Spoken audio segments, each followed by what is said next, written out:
Assalamualaikum warahmatullahi wabarakatuh. Salam sejahtera untuk kita semua. Jumpa lagi dengan saya, Dr. Laisa Kasminata. Pada kesempatan kali ini, kita akan membahas mengenai penyakit yang paling sering diderita oleh si kecil. Apakah itu?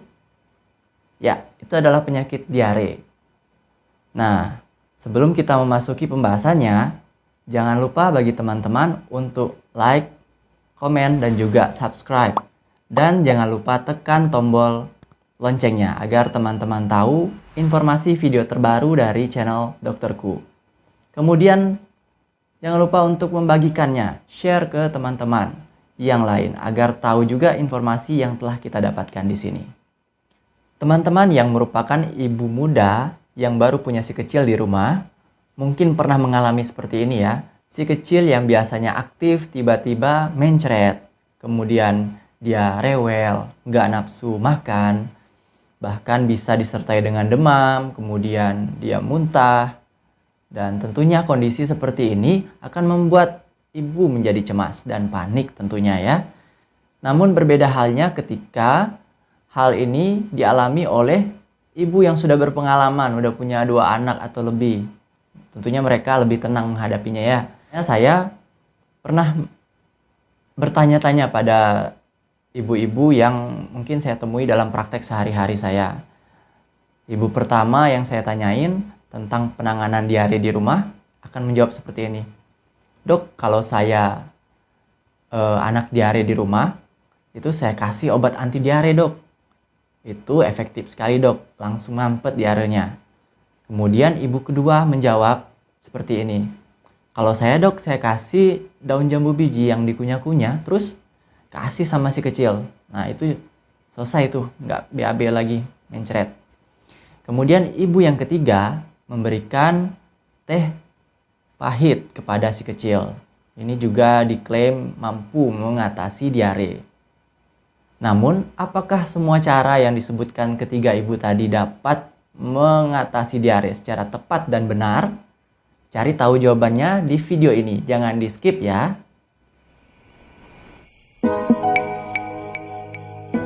Apa itu diare? Diare merupakan buang air besar lebih dari 3 kali dalam 1 hari dengan konsistensi yang cair. Jadi kalau misalnya, dok, kalau diare anak saya baru aja 1 kali dalam 24 jam. Apakah itu bisa dibilang diare? Tidak ya. Jadi itu belum disebutkan sebagai diare. Jadi harus lebih dari 3 kali ya.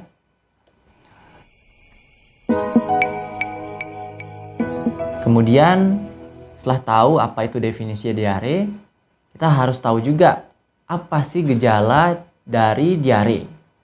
Gejala diare itu bervariasi sekali, mulai dari gejala ringan, kemudian gejala yang berat. Nah, gejalanya bisa diawali dengan buang air besar lebih dari 3 kali dengan konsistensi yang cair ya. Yang awalnya BAB-nya itu ada bentuknya, ada teksturnya, namun sekarang berubah menjadi cair. Dan juga bisa saja disertai dengan anak menjadi rewel, cengeng, dan gelisah, bahkan gak nafsu makan. Kadang juga diare disertai dengan demam, dan juga bisa muntah. Kemudian membuat si kecil menjadi lemas. Jadi gitu ya, gejala diare. Kemudian kondisi tadi juga bisa mengakibatkan si kecil gak nafsu makan. Nah, kondisi ini nih yang bikin si ibu-ibu cemas dan panik di rumah.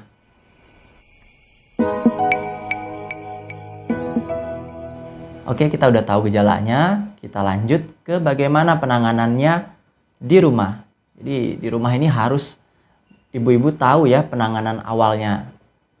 Prinsip penanganan awal diare si kecil di rumah itu adalah jangan panik. Ibu nggak boleh panik ya, jadi harus tenang agar bisa memikirkan bagaimana cara mengatasi si kecil diare. Dan juga dengan tenang, ibu bisa memikirkan step demi step yang akan dilakukan. Oke, yang bisa dilakukan yaitu adalah yang pertama, tentunya mengatasi keluhan yang muncul pada si kecil.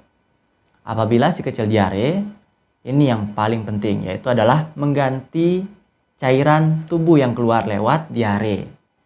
Karena kan diare adalah tadi BAB-nya cair tuh. Jadi yang keluar air, kemudian elektrolit, atau kalau dia muntah sama, yang keluar juga bisa air, kemudian elektrolitnya. Jadi kita harus mengembalikan yang sudah dikeluarkan tadi.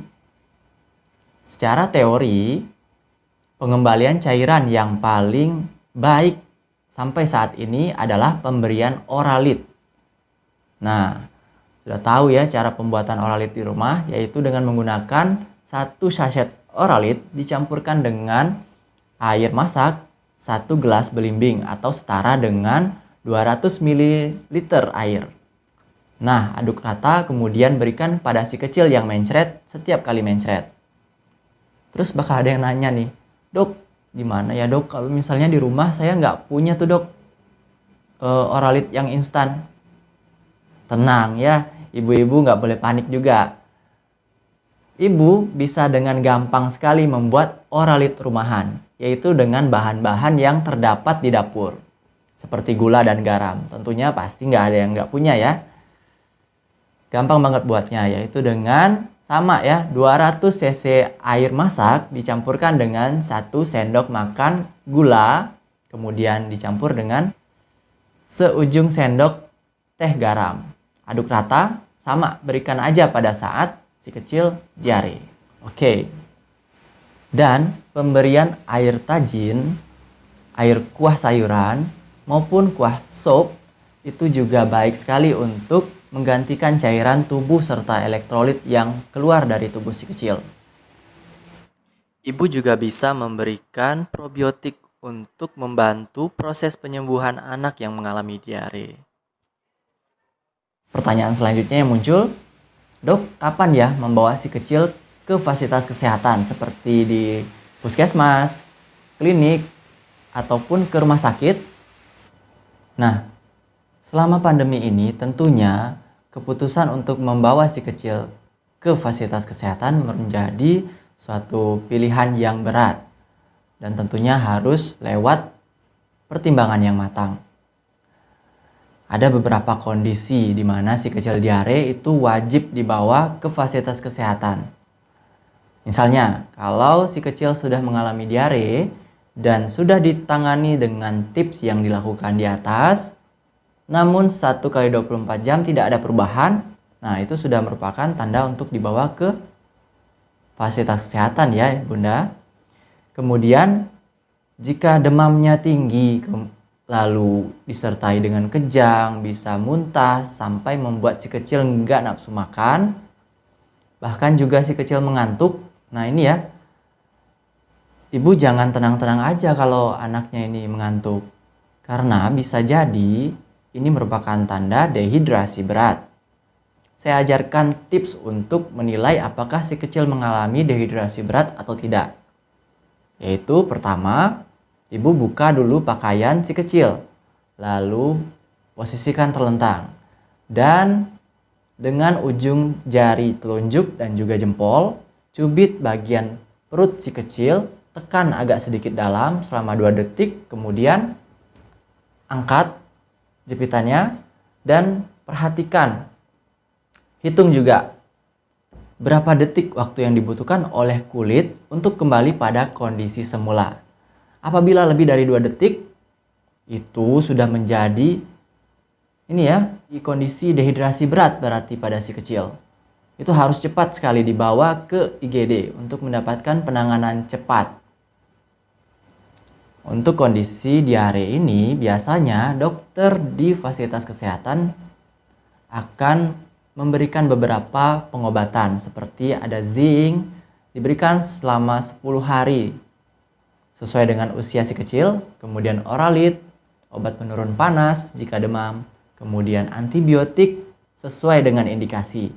Jadi nggak sembarangan ya ibu-ibu memberikan antibiotik ketika si kecil diare. Dan yang terakhir, biasanya dokter akan menyarankan terapi yang lebih agresif jika si kecil diare dengan dehidrasi berat, yaitu dengan pemberian cairan lewat infus.